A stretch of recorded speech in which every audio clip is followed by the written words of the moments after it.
Good morning বাচ্চারা, তোমরা প্রত্যেকে ভালো আছো? আমরা আজকে সহজ পাঠ করব। এই যে ক্লাস 2 তে তোমাদের সহজ পাঠ আমার বই দুটো আছে, তার সঙ্গে সঙ্গে আমাদের কিন্তু কি করতে হবে, দুটোকে মিলিয়ে মিশিয়ে করতে হবে। একটু সহজ পাঠ করবো, একটু আমার বই পড়বো, আবার একটু সহজ পাঠ, একটু আমার বই। তো আমাদের সহজ পাঠে পঞ্চম পাঠ অব্দি পড়া হয়ে গিয়েছে। পঞ্চম পাঠে কিছু একটা গল্প ছিল এবং একটা কবিতা ছিল। আমার মনে হয় তোমরা সেটা মুখস্থ করে নিয়েছো। আমার বোঝানো হয়ে গেছিল কোয়েশ্চেন আনসার, বিপরীত শব্দ যা যা করার আমি সেগুলো তোমাদের করে দিয়েছিলাম। অর্থ, প্রশ্ন এগুলো আমি করে দিয়েছিলাম। আজকে আমরা করবো ষষ্ঠ পাঠ। ষষ্ঠ পাঠে একটা গল্প আছে, সেখানে সব রফলাযুক্ত শব্দ আছে, সেগুলো আমরা জানবো কি কি রফলাযুক্ত শব্দ আছে। তার আগে আমাদের গল্পটাকে পড়ে দিতে হবে। আমরা গল্পটা দুবার পড়বো, তারপরে অর্থটা জানবো, গল্পের মানেটা জানবো এবং তারপরে তোমরা আরেকবার রিভাইজ দিয়ে আমি কি কি রফলাযুক্ত শব্দ আছে সেটা বলে দেবো। তাহলে দেখো কি আছে, উশ্রী নদীর ঝর্ণা দেখতে যাবো, দিনটা বড় বিশ্রী, শুনছো বজ্রের শব্দ, শ্রাবণ মাসের বাদলা উশ্রীতে বান নিয়েছে, জলের স্রোত বড় দুরন্ত, অবিশ্রান্ত ছুটে চলেছে। অনন্ত এসো একসঙ্গে যাত্রা করা যাক, আমাদের দুদিন মাত্র ছুটি। কলেজের ছাত্ররা গেছে ত্রিবেণী, কেউ বা গেছে আত্রায়, সাঁতরাগাছির কান্তি মিত্র যাবে আমাদের সঙ্গে উশ্রী ঝর্ণায়। শান্তা কি যেতে পারবে? সে হয়তো শ্রান্ত হয়ে পড়বে, পরে যদি জল নামে মিশ্রদের বাড়ি আশ্রয় নেবে। সঙ্গে খাবার আছে তো, সন্দেশ আছে, পান্তুয়া আছে, বোঁদে আছে। আমাদের কান্ত ঠাকুর শীঘ্র কিছু খেয়ে, তার খাবার আগ্রহ দেখিনি। সে ভোরের বেলায় পান্তা ভাত খেয়ে বেরিয়েছে, তার বোন শান্তমণি তাকে খাইয়ে দিল। আরেকবার গল্পটা বলে দিই। উশ্রী নদীর ঝর্ণা দেখতে যাব, দিনটা বড় বিশ্রী, শুনছো বজ্রের শব্দ, শ্রাবণ মাসের বাদলা উশ্রীতে বান নিয়েছে, জলের স্রোত বড় দুরন্ত, অবিশ্রান্ত ছুটে চলেছে। অনন্ত এসো একসঙ্গে যাত্রা করা যাক, আমাদের দুদিন মাত্র ছুটি। কলেজের ছাত্রীরা কেউ গেছে, কেউ বা আত্রায়, না কেউ বা গেছে ত্রিবেণী, কেউ বা গেছে আত্রায়। সাঁতরাগাছি কান্তি মিত্র যাবে আমাদের সঙ্গে উশ্রীর ঝর্ণায়। শান্তা কি যেতে পারবে? সে হয়তো শ্রান্ত হয়ে পড়বে, পরে যদি জল নামে মিশ্রদের বাড়ি আশ্রয় নেব। সঙ্গে খাবার আছে তো, সন্দেশ আছে, পান্তুয়া আছে, বোঁদে আছে। আমাদের কান্ত ঠাকুর শীঘ্র খেয়ে, তার খাবার আগ্রহ দেখিনি। সে ভোরের বেলায় পান্তা ভাত খেয়ে বেরিয়েছে, তার বোন শান্তমণি তাকে খাইয়ে দিয়েছে। এই হলো গল্পটা। এবার আমি গল্পটার মানে তোমাদের বলে দিই। উশ্রী একটা নদী, একটা নদীর নাম হলো উশ্রী। সেই নদীতে ঝর্ণা দেখতে যাবে লেখক এবং তার সঙ্গে আরো অনেকে।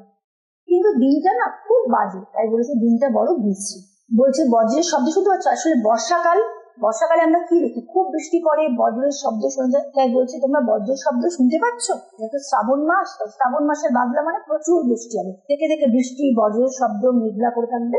এই বলছে উশ্রীতে বান নেমেছে, অর্থাৎ উশ্রীতে বন্যা হয়ে যাচ্ছে, মানে প্রচুর জল জমে গেছে, সেই জন্য খুব স্রোতে জল নামছে। আর জলের স্রোত খুব দুরন্ত, উশ্রীতে পাহাড়ি জায়গায় নদী, তাই এই নদীর স্রোত খুব দুরন্ত, অর্থাৎ চঞ্চল, অবিশ্রান্ত ছুটে চলেছে, অর্থাৎ না থেমে সে ছুটেই চলেছে। নদীতে সবসময় ছুটে যায়, কিন্তু এই নদীর স্রোত কিন্তু খুব চঞ্চল, অর্থাৎ পাহাড়ি অঞ্চলের নদীর স্রোত কিন্তু খুব বেশি হয়।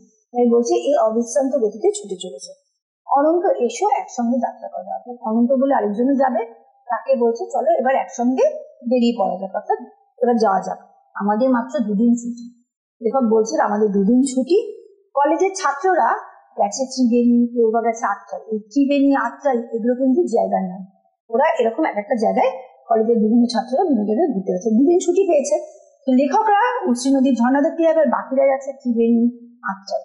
আর সাঁতরাগাছির কান্তি মিত্র যাবে আমাদের সাথে উশ্রী নদীর ঝর্ণা দেখতে। শান্তা কি যেতে পারবে? শান্তাও ওরকম আরেকজন। শান্তা কি যেতে পারবে? বলছে না, সে হয়তো শ্রান্ত হয়ে পড়বে, অর্থাৎ সে ক্লান্ত হয়ে পড়বে। আর লেখক বললেন পরে যদি বৃষ্টি নামে, অর্থাৎ জল নামে, তাহলে আমাদেরকে মিশ্রদের বাড়িতে আশ্রয় দেবে। মিশ্র বলে একজনের বাড়ি আছে, রাস্তায় পড়বে, যদি বৃষ্টি নামে তাহলে সেখানে আমরা আশ্রয় নেব। আর যেহেতু পাহাড়ি অঞ্চলের জায়গা দেখতে যাচ্ছে, নদীর বান দেখতে যাচ্ছে, ঝর্ণা দেখতে যাচ্ছে, তো সেখানে যাওয়ার পথে কিন্তু কিছু খাবার নিয়ে, তাই ওদের খাবার সঙ্গে আছে। তো কি কি খাবার নিয়েছে ওরা? সন্দেশ নিয়েছে, পান্তুয়া নিয়েছে, বোঁদে নিয়েছে। আর সঙ্গে একজন চাকরও যাচ্ছে, কে? কান্ত চাকর। তাই তাকে লেখক বলছেন শীঘ্র কিছু খেলবে, শীঘ্র তাড়াতাড়ি কিছু খেলবে, তোমার তাড়াতাড়ি এবার বেরোবে। কিন্তু তার কোনো খাবার আগ্রহ নেই, মানে ইচ্ছাই নেই তার কোনো খাবার, কারণ সে ভোরবেলা পান্তা ভাত খেয়ে বেরিয়েছে, তার বোন শান্তমণি তাকে খাইয়ে দিয়েছে। তো এই হলো গল্পটা, অর্থাৎ লেখকরা দুদিন ছুটি পেয়েছে। এই ছুটিতে তারা কে কোথায় যাচ্ছে এবং লেখকই বা কোথায় গেছে, কার সাথে গেছে, সেটা কিন্তু এই গল্পটার মধ্যে দিয়ে দিয়েছে। তো আমরা এই গল্পটার মধ্যে কি কি মানে রফলাযুক্ত শব্দ পাচ্ছি সেটা একটু তোমাদের বলবি। উশ্রী, বিশ্রী, বজ্র, শ্রাবণ, স্রোত, অবিশ্রান্ত, যাত্রা, ছাত্র, ত্রিবেণী, আত্রাই, সাঁতরাগাছি, মিত্র, শ্রান্ত, আর পাচ্ছি কি মিশ্র, আর আমরা পেয়েছি হলো শীঘ্র, আগ্রহ, আর আর কিছু নেই, বাকি অন্য নয়তয় আছে। নয়তয় শব্দ তো তোমরা আগে পড়েছো, এখানে নয়তয় আলো কিছু শব্দ আছে, যেমন শান্ত, শান্তমণি, তারপর হলো কান্ত, এইগুলো কিন্তু নয়তয় দিয়ে শব্দ। তাহলে আমরা এখানে কি কি শব্দ পেলাম? এখানে আমরা রফলাযুক্ত বেশি শব্দ পেলাম, আর তার সঙ্গে কি পেলাম? তার সঙ্গে আমরা নয়তয়যুক্ত শব্দ পেলাম। তো এবার আমরা গল্পটা আরেকবার পড়ে নেব। তাহলে গল্পটা পড়ে নেওয়ার পর তারপর আমরা প্রশ্নে চলে যাবো। প্রশ্ন বাকি অনুশীলনী কাজগুলো তোমাদের করিয়ে দেবো। আমার মনে হয় গল্পটা তোমরা বুঝতে পেরেছো। চলো গল্পটা একবার রিভাইজ করি। উশ্রী নদীর ঝর্ণা দেখতে যাবো, দিনটা বড় বিশ্রী, শুনছো বজ্রের শব্দ, শ্রাবণ মাসের বার্তা, উশ্রীতে বান নেমেছে, জলের স্রোত বড় দুরন্ত, অবিশ্রান্ত ছুটে চলেছে। অনন্ত, এসো একসঙ্গে যাত্রা করা যাক, আমাদের দুদিন মাত্র ছুটি, কলেজের ছাত্ররা গেছে ত্রিবেণী, কেউবা গেছে আত্রাই, সাঁতরাগাছির কান্তি মিত্র যাবে আমাদের সঙ্গে উশ্রীর ঝর্ণা। শান্তা কি যেতে পারবে? সে হয়তো শান্ত হয়ে পড়বে, পরে যদি জল নামে তবে মিশ্রদের বাড়ির আশ্রয় নেব। সঙ্গে খাবার আছে তো, সন্দেশ আছে, পান্তুয়া আছে, বোঁদে আছে। আমাদের কান্ত চাকর শুদ্ধ কিছু খেয়ে, কিন্তু তার খাবার আগ্রহ দেখিনি।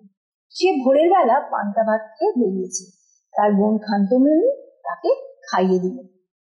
তাহলে আমরা এই গল্পটার মধ্যে কিন্তু কি পেলাম? লেখক তার বন্ধুদের, তার কলেজে দুদিন ছুটি পেয়েছে, ছুটিতে তারা কোথায় কোথায় ঘুরতে গেছে সেটা আমরা জানতে পারলাম। তার সাথে আমরা রফলাযুক্ত শব্দ পেলাম, নয়তয়যুক্ত শব্দ পেলাম।